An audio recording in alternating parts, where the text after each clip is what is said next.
Since the beginning of Operation Linda Nchi a decade ago, dozens of soldiers have died defending their motherland, while many more have been injured and left with scars.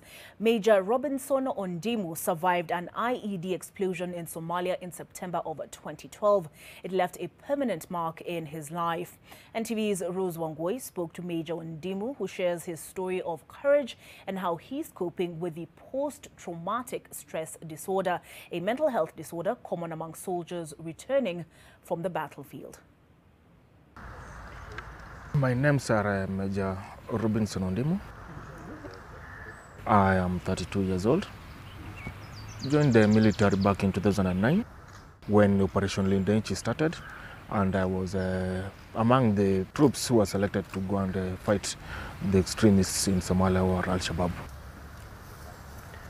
Somalia was a very, I will call it an interesting experience. Being a platoon commander by then, we managed to do a lot of patrols, a lot of routine activities, and also we had the experience of fighting with the enemy, where we were also ambushed in several occasions. It happened in September 2012. I was on foot patrol, I was actually almost boarding the armored personnel carrier, the vehicle. Explosion just lifted me almost 2 meters up. That's the story I'm told by my soldiers. Brought me down, and I lost consciousness from there. But my soldiers were able to give me quick first aid. Then I was airlifted to level 2 hospital in Doble. I stayed in the hospital for close to 3 months, and then I was discharged. I have tinnitus, constant ringing in the ear, which has endured, and I've learned to live with it.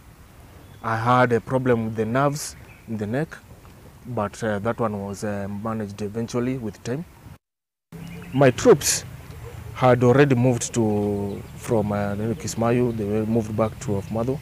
I joined them, and we continued with the operation up to until 2013, December. That's when we left, having stayed there for close to 2 years, 1.5 years.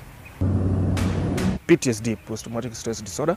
I never used to believe in it. Going back to the same area, the same environment, the same location where the incident happens, there was that, the flashbacks came back. There was a little bit of that confusion. There was a lot of support, especially in terms of encouraging us. We had chaplains who used to come and visit us, especially when we were in the hospital, come and give us the motivation, encourage us.